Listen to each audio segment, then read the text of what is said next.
we were doing a South Florida sports expert, Jeremy Taché, and I were putting pen to paper and ranking the top professional South Florida sports athletes right now. Our top 3 does not have any Miami Heat player. Damn. We're in agreement. Like, there are 3 Miami Heat players in the top 10, just none of them top 3. We went Sandy, number 1. We went Tyreek Hill, number 2. And we went Matthew Tkachuk, number 3.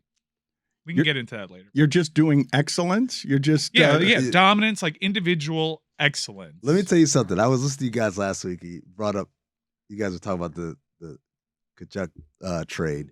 And I was like, that MFer's still playing? Because you just kept saying the last name, and then somebody said Matthew. Oh, I'm ashamed to say that for a fraction of a second during that Chargers Jags game, I thought, wait a minute, Asante Samuel's still in the league? Dude, let me tell you something, man. It's tough with Pat Surtain and Asante Samuel running out there.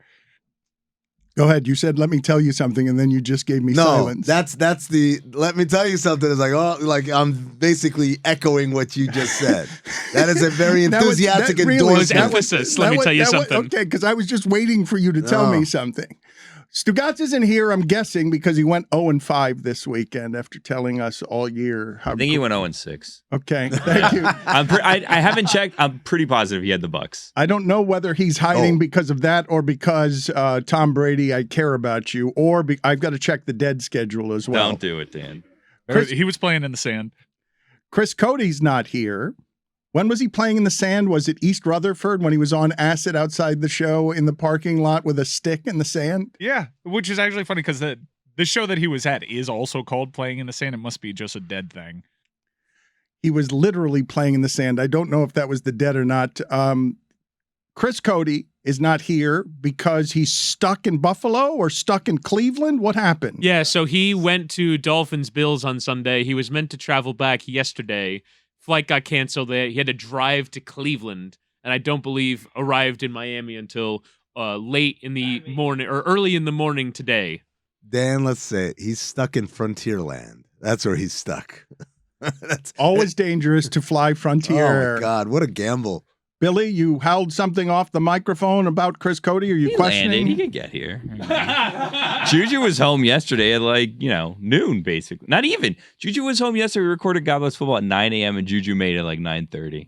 Well, we have some saunters and waddlers and people who show less than maximum effort, as evidenced by Greg Cote is now walking in behind me several minutes late to talk Dolphins football. I wanted Chris to be here so bad today. I'm not totally surprised that he's not. Okay, that's not my fault.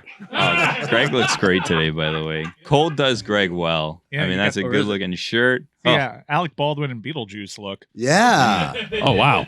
Well, I was hoping Alec Baldwin. I was hoping Chris would be here today because he had probably my favorite Instagram stories ever yesterday. Like, I don't want to accuse anyone of anything, but man, those eyes. He had a day yesterday. It was his voice. His voice. Much more his voice for me. Our audience miss out on not having his voice on today's show. This is Chris Cote, officially coming to you from... Is that Doc Rivers? It is Doc Rivers. That is Doc Rivers. This is not Skylar's fault. I wanted to ask you because after watching Josh Allen play football, and it really is amazing and a pleasure, and it is messy. He has more interceptions than anyone in the sport, fumbles a ton.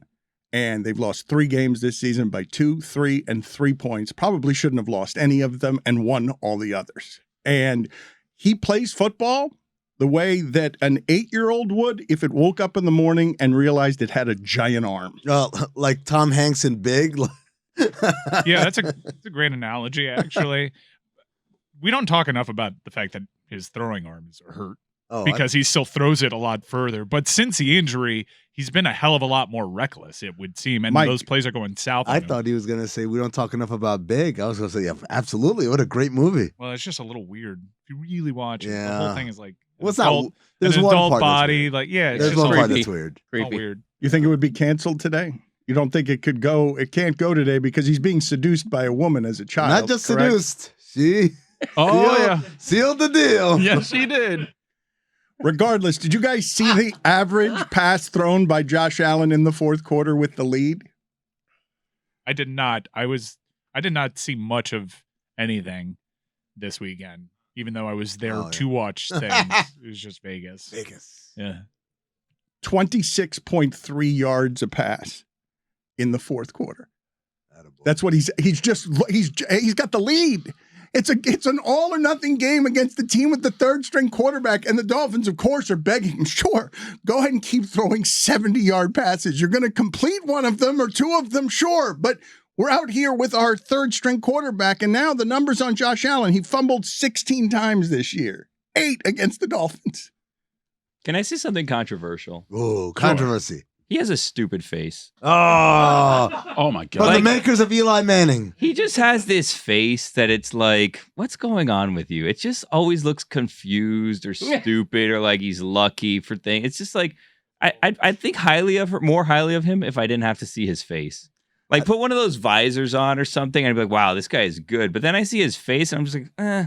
And Christian Wilkins should have snapped him in half like a twig. That was the moment. That was the moment that I think a lot of people sort of reckon, oh, this guy's just like, he's a really sore loser. And like, not even a loser in terms of games, but it's like, all right, he throws an interception and like, I'm going to take it out on Christian Wilkins. I'm going to start a fight. Like that, the preseason training camp fight that he started was very clearly because he doesn't take things not going well very well.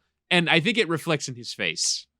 Put it on the poll, please, Guillermo at LeBatard Show. Does Josh Allen have a stupid face? Even when he succeeds, he like saunters about and he has like his strut, like he does his like Vince McMahon thing, walking around after like a big pass, and it's like, ooh, like he has like a stupid face. It like, is true. I'm coming around on that. Bad Billy. facial hair too is part of it, I think. I'm coming around on that. He's not a likable guy. Oh. His game is okay, not now likable. he's taking it too far. He's Yeah. no. We're Miami, Dan. Yeah. He's not a likable I guy. like Josh He's Allen. I think he's likable. very Come on. likable. No, he really isn't. He cannot grow a beard. You're right about that. Buffalo's not likable. They're as the standard bearer for the AFC East, Buffalo's a very wobbly team. They're not very dominant. I think the Dolphins are better. All right, you're a homer. They would have won with Tua Absolutely. Sunday. You're without question. Again, you think they're better. They've lost by 2, 3-3, and won all their other games. You think the Dolphins are better. Okay, very good. Yeah, I do. But Buffalo, they were better Sunday. Buffalo with beat Tua. Miami by 3, and the Dolphins beat them by 3, and then they just beat them again by 3 at the weekend with the Dolphins' third string quarterback. I think the Dolphins have a right to lay a claim to being on the same level as Now, Buffalo. Do you think that was sleepwalking though? Like, I mean, this is interesting No, because I don't heard do that. at the end of that game, Romo and Nance were talking about their division rivals. They know each other. Of course, this game's close, which isn't what they were saying at 21-0 before a reversed call made it 17-0, and then the Dolphins are field goaling their way in, and then Josh Allen is Josh Allening because he's reckless. He's an unbelievably talented quarterback who is super reckless. I thought they'd coached it out of him. They haven't, but they win anyway. Their point differential is the best in the league, I think, and maybe San Francisco is better now, but they crush and they never lose big. Like, I understand not liking them, but they've been unbelievably great this season, even with a great many injuries. I wanted to talk to you guys about some of the things that happened in that game because, Billy, you're now actively you're rooting against the Bills because the thing that I took away from Josh Allen and Wilkins is, good God, how is Josh Allen as strong as Wilkins? Like, how are they pushing each other and it's not Josh Allen's going flying to the 50-yard line? He how fell is on the ground trying to push him. He's a punk. You had Josh Allen on your fantasy team, right? Yeah, he was my quarterback. Yeah, that was the seeds of everything. Most people would be like all right with him if he was their fantasy quarterback, but there were, I guess, a couple of games that. Oh no, I mean I'm fine with him on fantasy, but I separate the fantasy me From that I reality. need exactly From the beardless reality. man. Exactly right. Stupid face.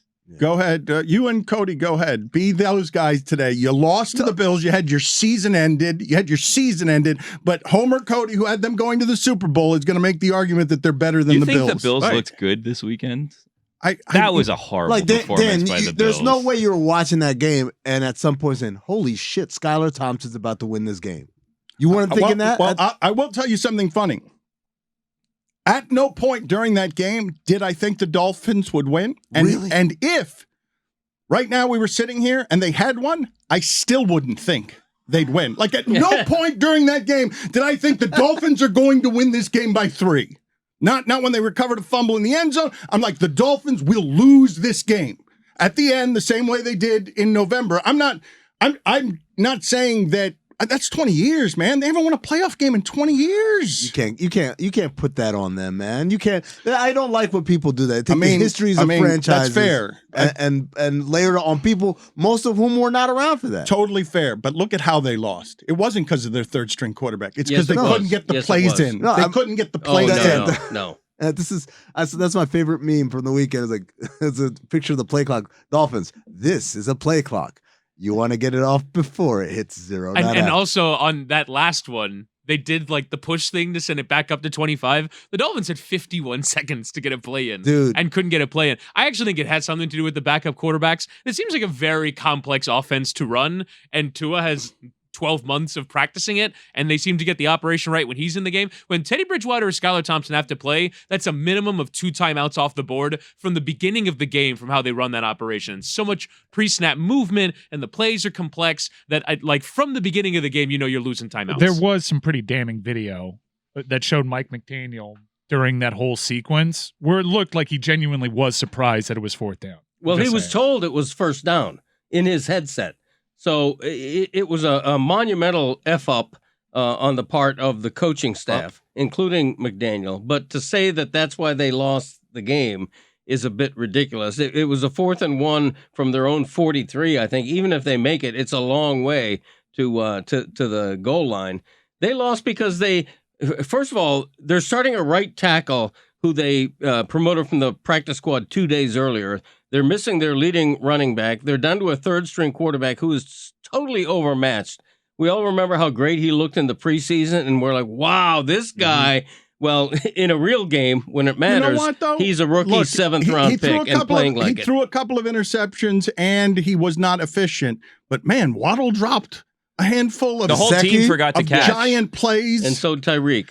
So you're saying this, but there were throws there that if I just make guys who always catch it, you're having a different conversation about the game that he had. Well, he was 18 for 45. Even if you factor in 4 drop passes, that's still a bad completion percentage. He was not accurate. And at one point, and I think Romo said this on the broadcast, at one point, Tyreek Hill was wide open for a touchdown pass, and he just went elsewhere and incomplete. It wasn't at one point. It was the 4th and 6th play to Gesicki. The final play of the game. It was the last play, and Tyreek Hill was wide open. But it's all of it. When you say to me, did you expect the Dolphins to win? No, I didn't expect them to win. I didn't expect them to cover when they were winning in the 4th quarter. Right. Really? Yeah, I mean, I just sort of, I'm holding on to Dolphins plus 13.5, but I'm just going because you can see Buffalo scoring 14 points in 3 minutes happening at any point in the game. It's always a lingering possibility. I thought everything that started the game, it looked like it was going to be the way everyone said it was going to be. And then they settled down and they're like, no, F this. We're here to win. And I think Buffalo got smacked in the face. I'm with you guys. I'm with you, Billy. He's not good when things are going bad. Mm-hmm. They looked shook. They were willing and ready to fold like laundry. Correct. And the lack of talent, or whatever you want to call it, at some point you are overachieving. It reaches a limit, right? It reaches a limit. Whether these aren't the Vikings. The Bills are not the Vikings. They're not a fraudy team that wins fold like but laundry. they're not the Chiefs. They lost at home to the Vikings. They've been set out to be this behemoth that no one can conquer the entire season. Oh, how can anyone? The Bills are just going to saunter their way into the Super Bowl. No one can compete with them, and that's not the case with this team. I agree with Billy. They got fat early in the season off of bad teams, and really since that Chiefs game, they've seemed like they've been playing with their food so much so that I realized, it's been since October since this team has been the team that looked worthy of that heavy favorite to come out of the AFC. You want to talk about point differential? Since Josh Allen's injury, they're wheezing in some of these games. Wheezing. They need Hines to return 2 kicks Exactly. to get over the line against New England. They should have lost that New England game. No, they haven't looked good. They lost at home to the Vikings, which we all now know are frauds. Mike, you saw the way they lost at home to the Vikings. They're fumbling on their own 1-yard line with the game won. Right. That's part of it. That's part of it. You They're error-prone. are correct Chiefs don't lose like that. that Josh Allen has been a more middling quarterback since he got injured. There's something wrong with his elbow and his stupid face. And his statistics over the second half of the season make it so the giant disparity that you had before, now it's more football when they just play games. It can be a 3-point game. But I'll say it again.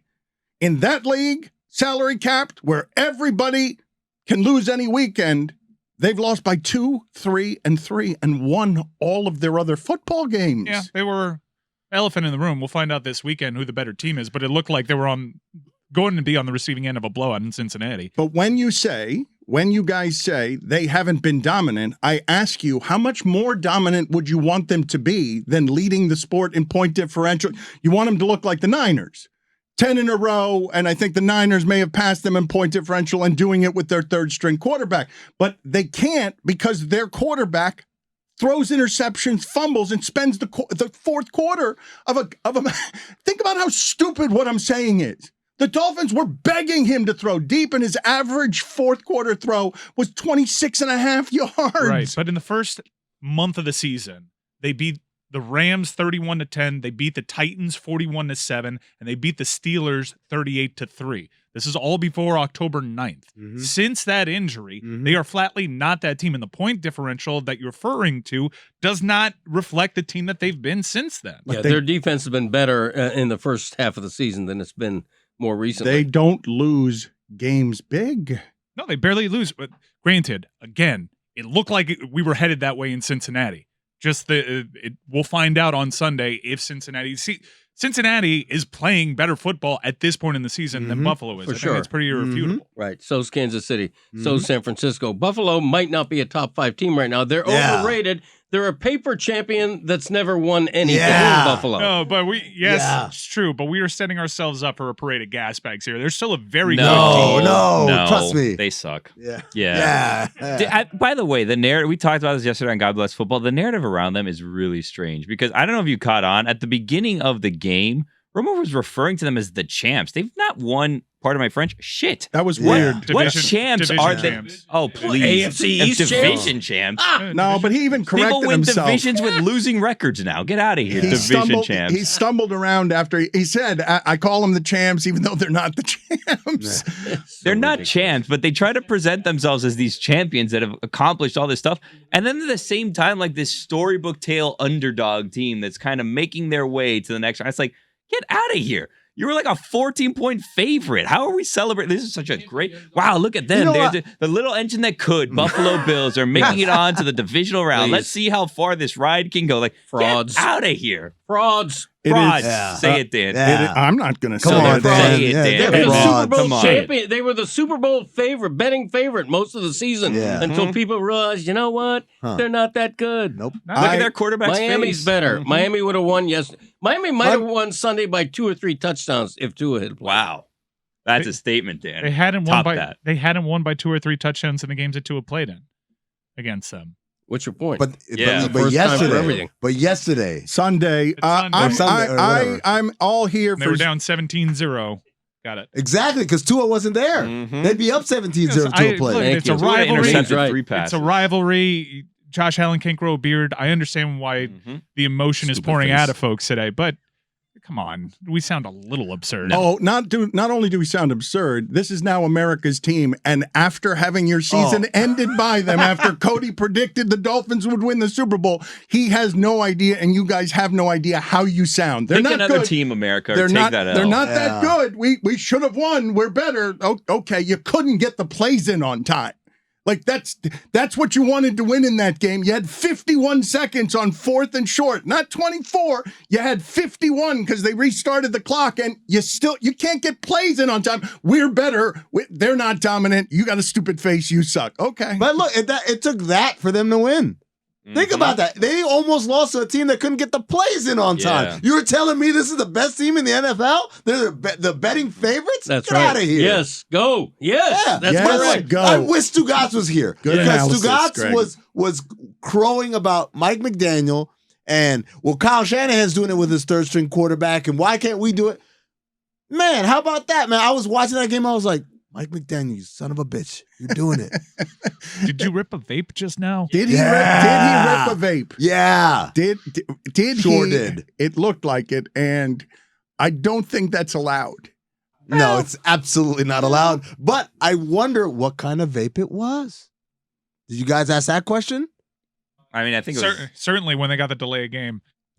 how do you think that Skylar Thompson would look on the 49ers? Because I was wondering that while the game was going on. I don't know, man. That interception that he threw in the first quarter where he just didn't see the guy in front of Tyreek Hill and just threw it straight at a defender. It was an underthrown ball anyway. That interception, and then the one that was killer was when you take a penalty to make it like 3rd and 17. And I understand aggressive Mike McDaniel was going to try and push it, but trying to throw the ball down the field when you have a lead against Buffalo and like that's begging to be intercepted. Just like, I'm not run the ball and punt guy, but run the ball and punt when it's Skylar Thompson on 3rd and 17 inside your own 10. He was rolling. That's playing the result. No, he didn't. No, I was saying it at the time. I was saying I love the fact that punt. McDaniel was aggressive on that play. He's trying to win the ball game in Buffalo as a 2-touchdown underdog. Be aggressive. Don't punt in that situation. But if you're going to compare Skylar Thompson and Brock Purdy, how about one of them has the best running back in football and a great offensive line and the best defense we've seen in ages, and the other doesn't? Big difference. And if you think that the Dolphins' clock mismanagement on Sunday was not directly related to Skylar Thompson being there instead of Tua, you're wrong. You know what? I'd love to see Skylar Thompson in his second playoff game. You know, that first one, the jitters, man. But like, Jitters didn't get him. It got Jalen Waddle. You realize how much they different? were jittery for him. Do you understand how much different Skylar Thompson's stats would look like if Jalen Waddle could catch? Do you understand what secondhand jitters are? I'm jittery for you right now. Cody, what is your analysis? Of what? What do you mean? That's a good question. Yeah. What are you asking? Secondhand jitters. I thought I've been talking about my analysis for the last 20 minutes. I guess you haven't been here. Woo! My analysis Wow! is that Miami is a better team than Buffalo and would have won comfortably Sunday with Tua at quarterback. Buffalo was overrated. They should hang a banner for that. They should, instead of a playoff banner, they should hang a banner at Dolphin. We would have won if Tua had played in a game that we'll never see, so we can imagine. Do you disagree with that? Yes, I disagree with that. I think they would have lost at Buffalo under all the circumstances the same way they lost at Buffalo the last time they played there, even though they were up 29-1. Okay. And then all of a sudden, reckless Josh Allen is going for the longest career run of his life, and they're getting a 2-point conversion. I thought the Buffalo Bills before the season were the best team in the sport, and I still think that. I still think that them, Kansas City, San Francisco are the best teams in the sport, and that Josh Allen's elbow's hurt, and he's reckless. And it's not sustainable to win the way Jacksonville did. Go ahead and throw 4 interceptions again in a first half, Trevor Lawrence, and see if it works out for you. If he doesn't protect the football the way that he didn't against the Dolphins, yes, that's the only way to beat them. Are you saying right now, in front of God and country, that the Bills are going to beat the Bengals? Yes. Oh, Dan. Got a future ticket too? You didn't see Joe B. Joe B was mad cool. No, they almost lost to very Hundley. Oh, no. They should have lost to Hundley. No, Ravens play them very good. No. Shoulda, woulda. Put it on the now it's shoulda, woulda. No, now no, it's shoulda, woulda. Now it's shoulda, woulda. Shoulda, woulda, That's right what the here. Dolphins banner should say. Shoulda, woulda. Josh Allen's arm, by the way, has looked fine. It's his stupid face that's throwing Put everything on. it on Yeah. the poll at LeBatard Show, Guillermo. What's the worst way to lose? The way the Chargers did or the way that the Ravens did? The Chargers up 27-0 in the first half. The Ravens right at the goal line. All they need to do is get a yard, and then what you can't do is that where... Oh, boy. Boy, genius Brandon Staley, huh? The Chargers' way to lose was the worst because that's slow death. That's slow embarrassment. And Justin Herbert, by the way, he's got to take on. I know the coach may be fired because of this. Justin Herbert may never live this down. I sound like Stugotz now making a declarative that isn't true, but you can't lose. Justin Herbert, win a playoff game. You're up 27-0. Exactly. What are you doing? If they convert one more third down, the Chargers, they win that game.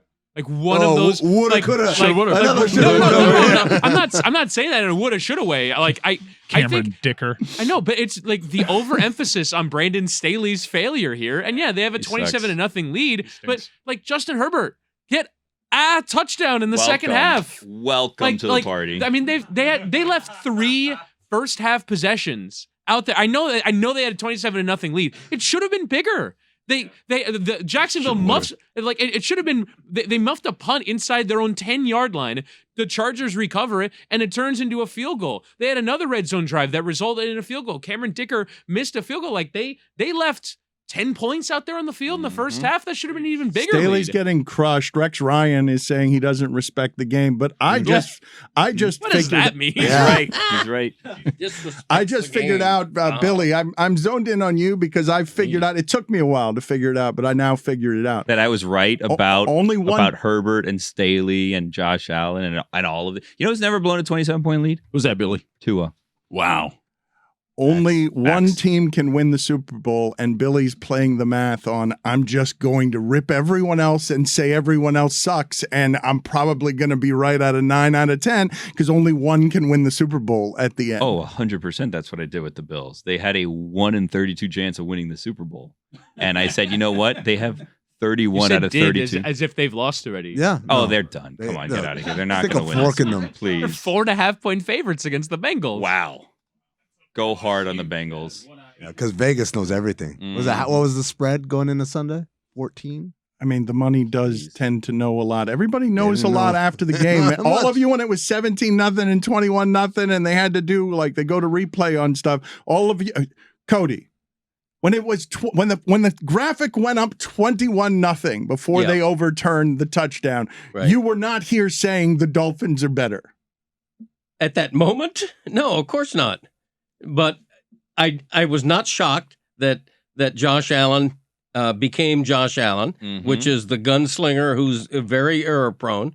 I was not surprised that the Dolphins began to play like the team they are, which is much better. I happen to go 5-1 against the spread in the opening round of the Go playoffs. ahead, Bonafides. That included outright upsets by the Jags and Giants, and that included the Dolphins covering. I had the Dolphins losing by 4. They lost by 3. Oh, my The gosh. least surprising thing in America is that a playoff game between two bitter rivals ended up being a close game. Yeah. And again, I'm going to Starting a reiterate it. seventh-round If draft Tua Tagovailoa is playing in that game, the Dolphins not only win, they win easily. Oh my God! You keep doing this thing, Dan. Like, oh, did you expect it when the Bills were up 17? It's like, no, that's why they play 4 quarters. Like, act. You know, if they played a half in 5 seconds, the Dolphins won that game because they had the lead 5 seconds into the second half. That's why they play 4 quarters. It all comes out in the wash. Dan, let me ask you a question. As a lifelong Miami resident, you've watched this Dolphins team. You claim, oh, I knew they were going to lose because I'm not actually saying that I No, knew they you were going to kinda lose. did. No, what I'm saying is this is dead honest. I never expected them to win that football game at any point while it was being played. When they've got the ball, when they've got the lead, this is going to go the way the last Buffalo game did. They're up 29-21 and it doesn't matter. At the end, they're not going to win. Because they have a third-string quarterback. so And they're the Dolphins. there you go. There it is. Semantic man. That's exactly what you went that whole walk around the park to come back to the point that I made, which is you thought they were going to lose. You didn't know how, but you believe in your heart because the Dolphins are a wretched organization. Something bad's going to happen and they're going to lose this game. Today, you're sitting here. Are you not walking away feeling upbeat and positive about the direction this team is heading? I mean, I've been there with the Dolphins since McDaniel took over. I was hopeful, just not we're going to win the Super Bowl. I said if they lose the rest of their games at 8-3, and they did, the season would still be a success. What do you want me to say? They couldn't get the plays in. But, okay, I have a question for you. The Hitters. Dolphins and the Bills played 3 times, right? And you're talking about how much better the Bills are than the Dolphins. In 3 games, the point differential was 4. In 3 games. Yeah, the games were close, and the Bills won 2 of them. Yeah. And the one that the Dolphins But they're won, not at this- the end, Josh is throwing into the end zone, and his arm hurts because he's thrown 70 enough times with in the that arm. game. Poor Well, baby. they also ran out of time because they don't know how to manage the clock, Oh, which yeah. they did yesterday, too, at the half. I mean, that was a boneheaded play.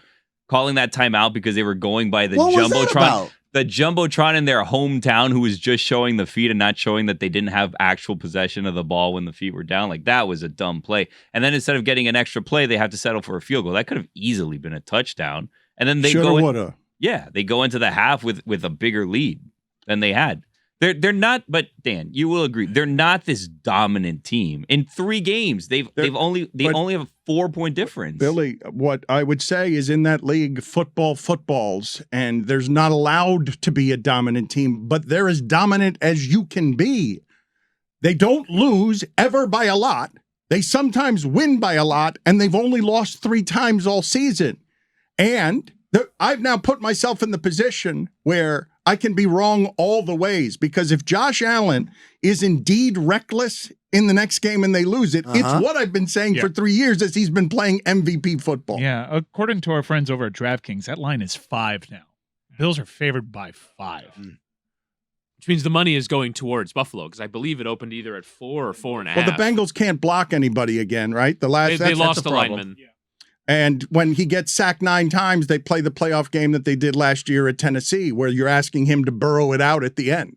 Yeah, but can Josh Allen do a Tannehill and turn it over like 7 times? Well, you guys, this is why I think the Bills are overwhelming. They've lost only 3 times, even though he leads the league in turning the ball over. It doesn't even matter.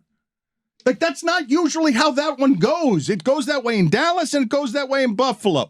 The Rams won the Super Bowl with Stafford leading the league in interceptions, but it doesn't usually go that way. You're not usually so good that you can overcome your quarterback being a horse's ass, but also I fall in love every time he drops back to throw a deep pass. I am in as love with his arm as he is.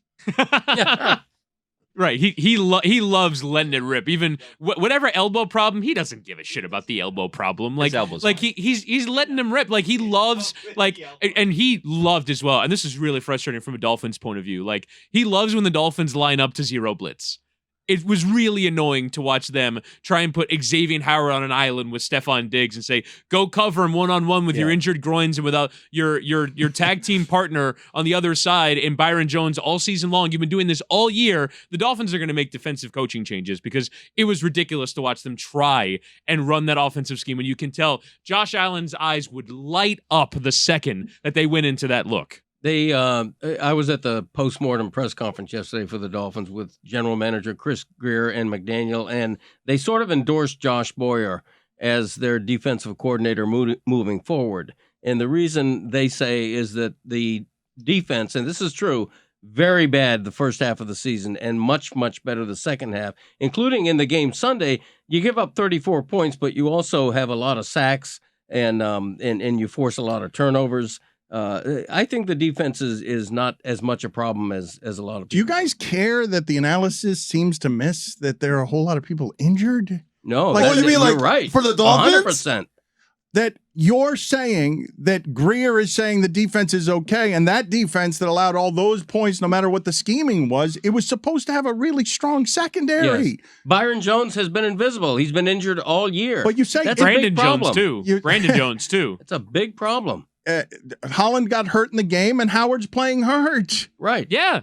And he was no which, by match the for way, Diggs. all adds up to why, frankly, I'm stunned the Dolphins competed in that game and why I'm taking a lot of positivity out of the Dolphins competing in that game. Yes. I felt really good about their performance Absolutely. because I thought at 17-0, it was going to be a blowout. I thought before the game, it was going to be a blowout. And every time the Dolphins kept coming back, they made a 3-point game with 10 minutes to play.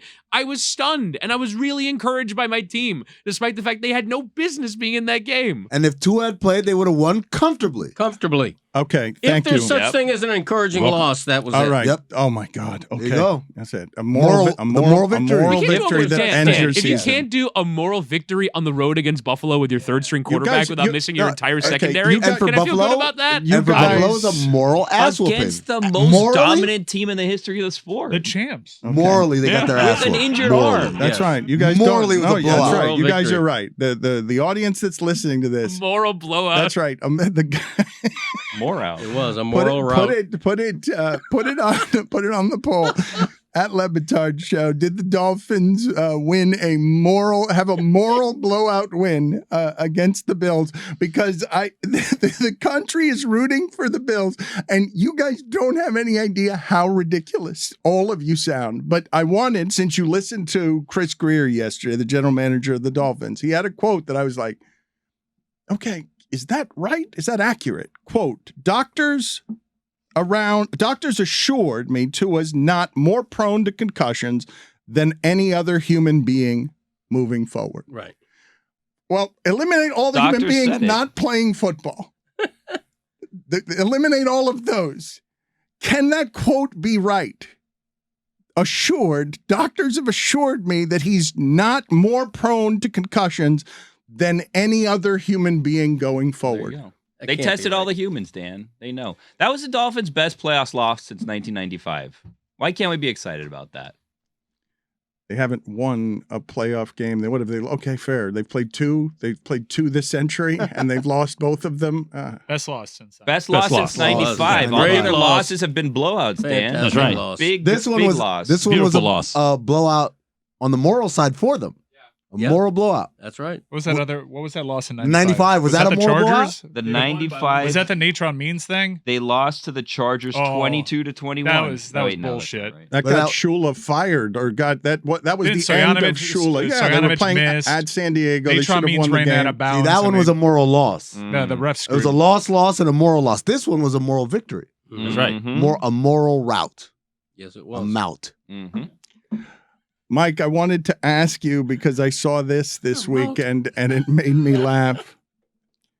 The University of Miami staff shows up to a Lakeland high school and Cormani McClain ghosts them. Yeah. And ends up taking photos with Deion Sanders in Colorado. Yeah. Perfect. Yeah.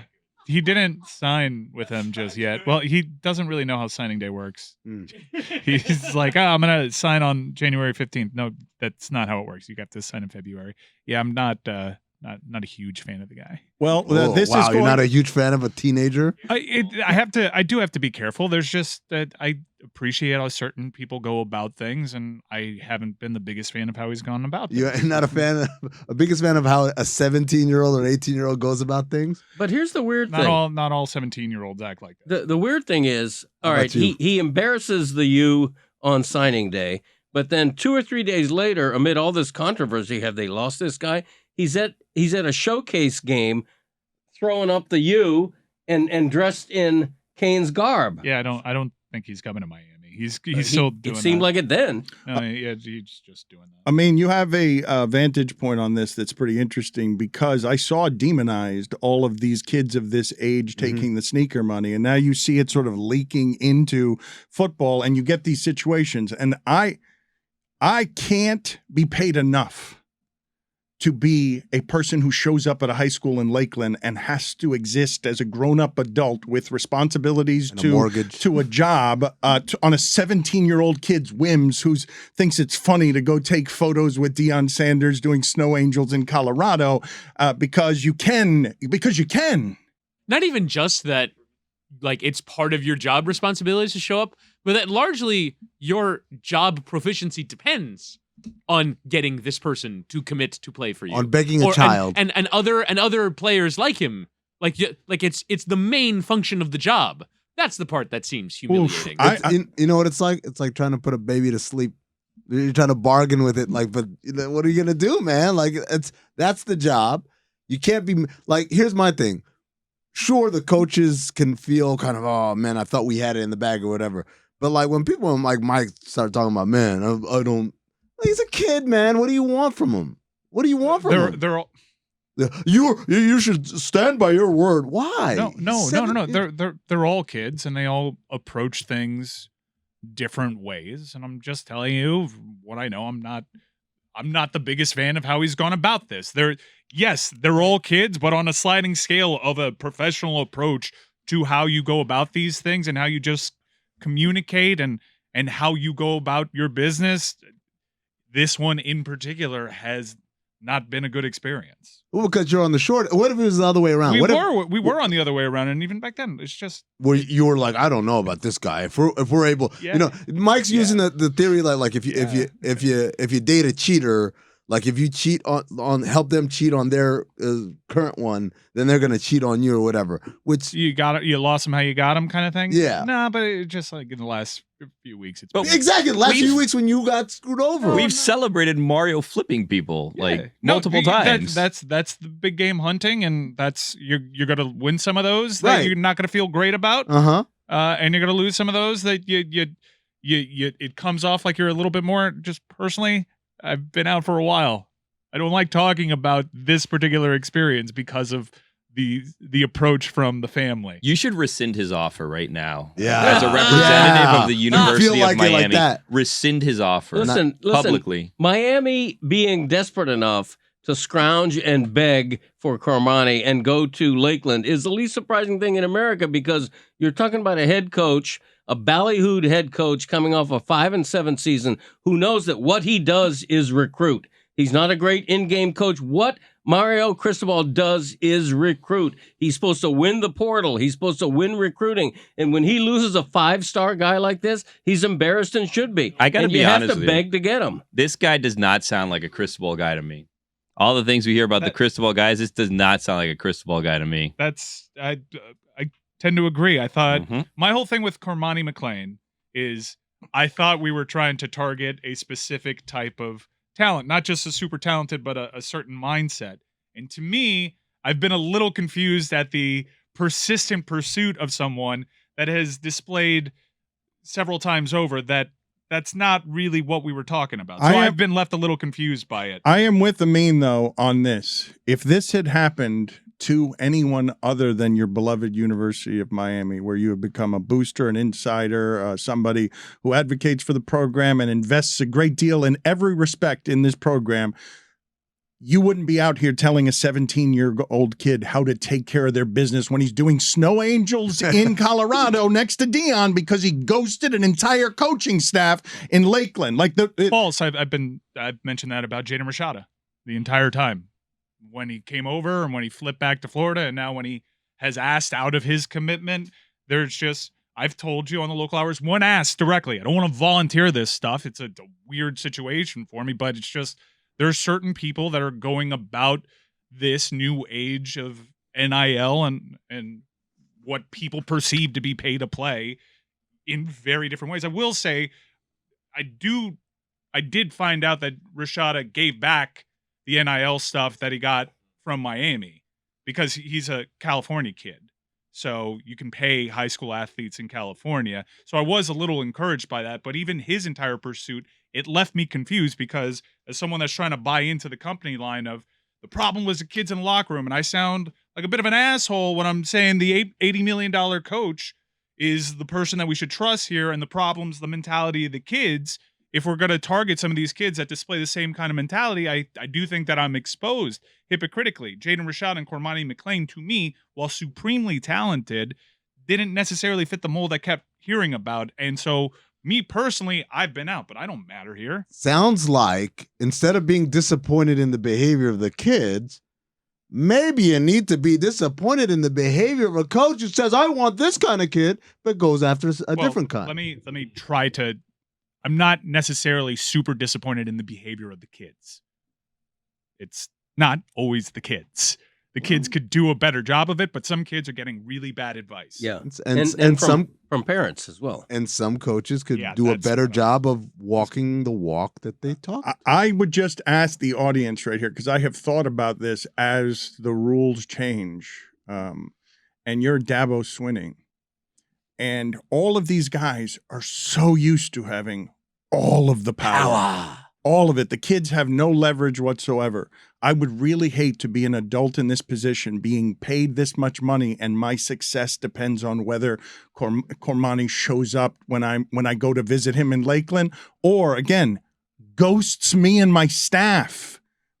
I would feel like such a fool chasing children around the country, needing to mine them in order to make my success. I would have been out, but this is the talent. He is, Cormani McClain, the highest rated recruit potentially that the University of Miami would have signed since DJ Williams.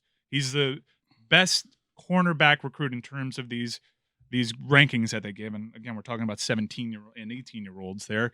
He's the greatest ever. If he were a 4-star, they would have bailed a long time ago. Right. I think he's that supremely talented. There's a lot that goes with him. If you're a college coach, you put up with a lot of bullshit in exchange for talent. You know, the coach who says, we want kids who fit our culture.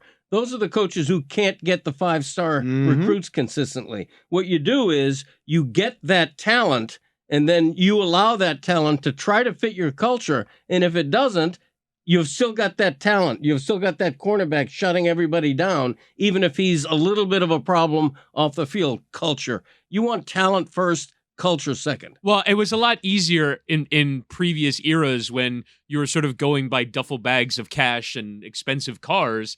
Now, I mean, in some ways, I think this might actually be easier because there's just dollar amounts. Have you read the details on the Jaden Rashada thing? It's wild that basically the University of Florida. I don't know what's true because I hear reports up to $13 million. I'm reading an article in the Orlando Sentinel that basically the University of Florida's NIL collective agreed a deal for $13 million and didn't have the money for it, and so they're letting him out of his letter of intent. But that in some ways is a bit more honest than I would imagine recruiting was in the past. Because just here's a dollar amount. If you get to the dollar amount, you get the player. Like that seems to be more obvious. It should be noted that Rashada's dad has come out and refuted like anything that's about NIL. From what I've heard, the $13 million is inflated in that it was basically a 2-year option, and the rest would get there. And there was a certain amount that was a little light for commitment, and then he was kind of waiting around after fully committing, and there was an attempt to renegotiate, and that went south. It's been a very interesting pursuit of Jaden Rashada. It is why, Mike, I mentioned to you that I thought Deion Sanders is worth, even with very little resume, what they're paying him as a first-year coach, and in fact would argue that he's underpaid, because as all of this shifts and the Miami coaching staff shows up in Lakeland trying to apply a culture, Deion Sanders' culture is more like Cormani McClain. Yes. Deion Sanders' life has been spent being Cormani McClain, and he's now got, I believe, the top 2 corners from the top 10 in the history of these rankings. Yeah, if Cormani goes. His secondary, Deion Sanders' secondary, to start winning at this game in a nowhere program is to get 2 of the top 10 corners in his image and in the history of them doing the rankings at that position. I wouldn't necessarily, in his image, Cormani's not like, just because Cormani's name is splashed across headlines, it doesn't necessarily mean he handles himself around the same way that Deion Sanders did. I don't necessarily think that Cormani is going to Colorado, by the way. I don't. If I had to make a crystal ball prediction, I'd say Bama. Bama always, even Crystal though ball prediction? That's what they call them. Yeah, it's funny. But I don't think he thought that was funny. No. This is I am very interested to see how everything plays out for Deion Sanders in Colorado. And if I had to place a wager on it, I'd say probably not well.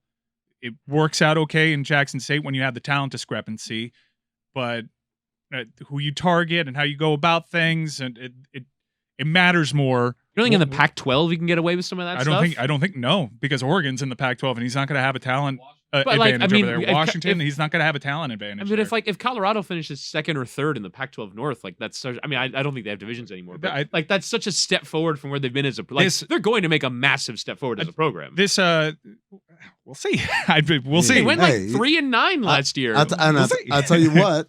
At least Deion walks his walk, because he told us he's bringing his luggage with him. Yeah, I feel like if I was Miami, and I was trying to recruit someone who's looking to flip to Colorado, like a Florida person, part of my recruiting would be to pay for them to spend an entire week in Colorado. Yeah. You know what I mean? Because Deion's like, oh, let's go do snow agents now. Like, get back inside now before the snow starts to suck again. That's like my kids. Yeah, my kids are like, if you were Cristobal, you would recruit by sending him to Colorado. Go to Colorado for 2 weeks on us and tell us how much you love it. It was funny because he did mention that he was bringing all his luggage with him, and it was Louis. But if you've seen where those Jackson State transfers are going, it's not all Colorado. Yeah, you got Travis Hunter, and it makes you forget about guys like Coleman who end up going to Louisville, who has a very organized NIL program. Let's just say I was all in. Yeah, Coach Prime, it's very exciting. And then watching things play out and realizing that there were issues at Jackson State that we didn't really know about because we were only talking about Coach Prime and how exciting it is. Like I think it's okay to view the Deion Sanders thing with a bit of skepticism. This is the first time we've seen something like this. I guess what I'm saying to you is, in comparison to what's happening in Miami, at least he is consistent in his approach as far as like what I want, and he's going after what he wants, not compromising what he wants he's also not getting in the room with a lot of recruits. The Cormani McClain instance, this is the example that Deion Sanders totally shines in. You have this situation where there could be an absence of a father figure, and Deion Sanders can be such a mentor for a young cornerback.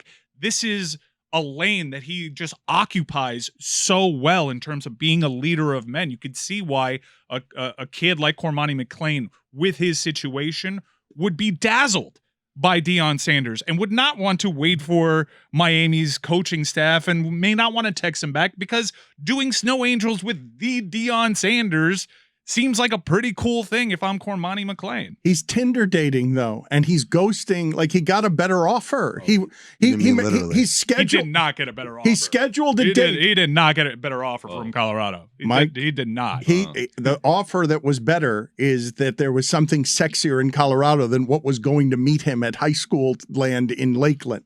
That's why did he double back then? He did leave to go on the other date, have some hot sex, and then if he wants to double back because there's something back here, that's safer and stable, but not quite as fun as what is in the snow in Colorado. I think he goes to Bama, and I don't necessarily think he's a Bama guy either, from how I've heard, but we'll see. We'll see. This is also stupid. Yes. This is really dumb. Yes. It is. I don't like talking about 17-year-old kids. I will say, I'll give you a bit of news, though. That Booze. you can Messi? No. The Messi stuff I talked about last week. That's still the same. But The Saudi Arabia. you don't part? need to be a super plugged in insider to know that massive changes are coming to Miami's offensive staff. Frank Ponce, the quarterback coach, who was the offensive coordinator at Appalachian State, last night, while everyone was excited about NFL football, it was reported he's headed back to Appalachian State. Why is that? Brian Windhorse fingers, everybody. Why would a coach take a job that he had last year after meetings with the head coach? Is that because he thought that he might have an opening position and was told, no, that isn't going for you, so he headed back to Appalachian State? Would say expect big changes on the offensive coordinator side. See you, Gary.